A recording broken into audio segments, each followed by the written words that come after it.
What is up, guys? Welcome back to another episode of the Mark Cirillo College Football Show. Today is the National Championship special. We're talking all things Georgia, Alabama. We got the big game coming up on Monday. We're recording this just a couple days out, but I hope you guys enjoy, and let's dive right into it. So for today's show, we're going to compare the positional groups for Alabama and Georgia. We're going to talk about the top 5 players in this game, and then finally, I'm going to make my prediction for the National Championship game set for Monday night.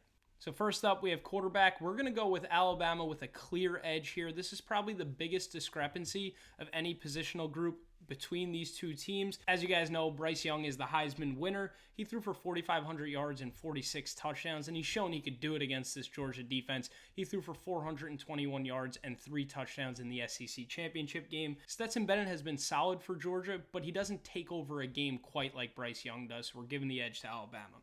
Next up, the running back position. This one might be a little controversial. I actually have this as a push. Alabama clearly has the best player at the running back position in Brian Robinson. He went for almost 1,300 yards this season, but I really like that trio at Georgia. You have Zamir White, James Cook, and Kenny McIntosh, so these guys can stay fresh all game, and they can all impact the football game. So, like I said, Brian Robinson, best player, but as a group, looking at the groups all together, I think this is an even push. Moving on to wide receiver, again, I'm going clearly Alabama here. I mean, they have Jamison Williams. That's really enough in itself. He went for 1,500 yards and 15 touchdowns this season. They did just lose John Mechie, which was a huge loss, but you see freshman Ja'Cory Brooks stepping up, having a big game in the semifinal, and then you have the reliable Slade Bolden, so I really like their group at Alabama.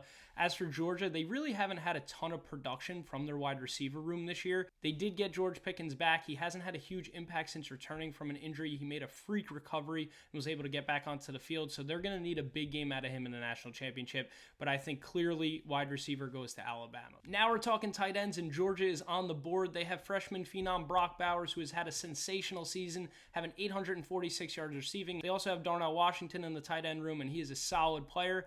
As for Alabama, they have a good tight end in Latu, but it does not compare to Brock Bowers for sure. Moving on to the offensive line group, Georgia has a clear edge here. You know, they've had one of the most sound units all season long, and you could see this on display last week when they dominated one of the best pass rushing duos in the country in Aiden Hutchinson and Ajabo. So, I mean, Alabama has a nice player in Evan Neal. He's going to be one of the top players in the upcoming NFL draft. But their pass protection has been surprisingly bad this year. And, you know, Bryce Young has been sacked a bunch of times. I mean, I think just looking at the two units, Georgia has done a much better job, and they get the edge here. As for the defensive line group, this one's a little bit closer, but we're still going Georgia here. They have Jordan Davis, who is the first team All-American, brought in a ton of awards, was actually named the best defender in the country. And then they also have Devontae Wyatt, who's first team All-SEC. So they have two big-time players there. Alabama has a good defensive line, but it isn't quite up to par with Georgia. I'm considering Will Anderson for this exercise as a linebacker, so Bama fans, don't freak out yet. Talking about Will Anderson, let's look at the linebacker group. Believe it or not, I'm going with a push here. The reason for the push is because Georgia is led by linebacker Nakobe Dean. He's been awesome this year. He was named the Butkus Award winner for the best linebacker in the country. And then the rest of their group is solid behind him.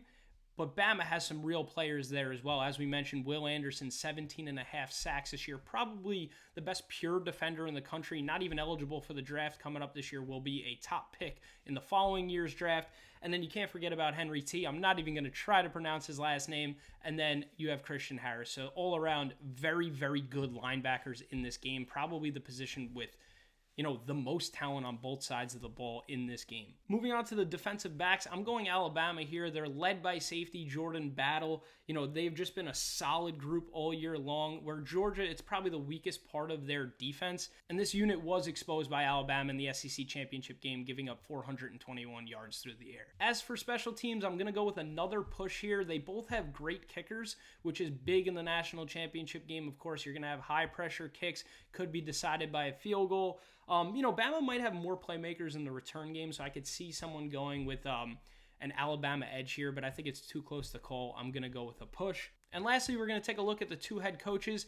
Alabama has a very, very strong edge here with head coach Nick Saban compared to Georgia's Kirby Smart. Kirby Smart used to work under Saban, so of course there's that dynamic in this game. But Kirby Smart's 0-4 against Nick Saban. Can he end the streak here with a win over him in the national championship? Who knows, but he hasn't done it yet. And of course, they had the collapse in the national championship just a couple years back. So taking a look at the positional comparison, we have Alabama winning 4 of these groups. We have Georgia winning 3 of the groups, and we have 3 pushes. So it is very tight, but I do think this is going to be a tight game, so that makes sense. But before I make my prediction, let's talk about my top 5 players in this game. Obviously, these 2 rosters are absolutely loaded, so there's going to be good players left out of the top 5. So let's talk about an honorable mention before that top 5. Some of these names that didn't make the top 5 are truly unbelievable, so I have to give them their respect. First is Jordan Davis, the player that I literally just said won National Defensive Player of the Year, not cracking the top 5. Then you have Jordan Battle, the great safety from Alabama, and of course, Alabama running back Brian Robinson. So those 3 didn't quite make my top 5, but here we go. Coming in at number 5, I have Georgia tight end Brock Bowers. This kid has been amazing this season. He can put the Georgia offense on his back and just take over a game. Coming in at number 4, I have Alabama wide receiver Jamison Williams. He has really lived up to all those expectations when transferring over from Ohio State. 1,500 yards receiving, 15 touchdowns. He's been amazing. Make sure to watch out for him on Monday night. At number 3, I have Georgia linebacker Nakobe Dean. He did it all in that semifinal against Michigan. He is the heart and soul of this Georgia team, and he is going to have a big game. At number 2, I have Alabama edge rusher Will Anderson. 17 and a half sacks this year. I believe 97 tackles. This kid is the best defender in college football. And at number 1, of course, you have the Heisman winner, Bryce Young. This game is going to be determined by his performance. Does he go out and just light it up like he did in the SEC Championship? If he does, Alabama wins this game. If he struggles a little bit, if he has a game like he did against Auburn, maybe they don't, but he is my top player for this game. As for sleepers, I have Slade Bolden, the wide receiver from Alabama. Anytime I watch Bama, I feel like he's making a critical play, so I think he finds the end zone in this national championship game. And for Georgia, I know he's not a sleeper because everyone knows him, but for this season, it feels like a sleeper. George Pickens. Pickens hasn't played too much this year due to injury, so if he could return to that form he was pre-injury, this would be a huge added bonus for Georgia. So Georgia's actually 2.5-point favorites in this game as of right now, but of course, Alabama beat Georgia in the SEC Championship 41-24. I do think this game is going to be a little bit closer, but here it is, my final prediction. I have Alabama winning this game 31-24. So let me know who you guys think is going to win this game, who's going to be a standout player, who's going to have the biggest impacts. Make sure to comment below and subscribe, and thank you so much for listening, and let's enjoy the last game of the college football season.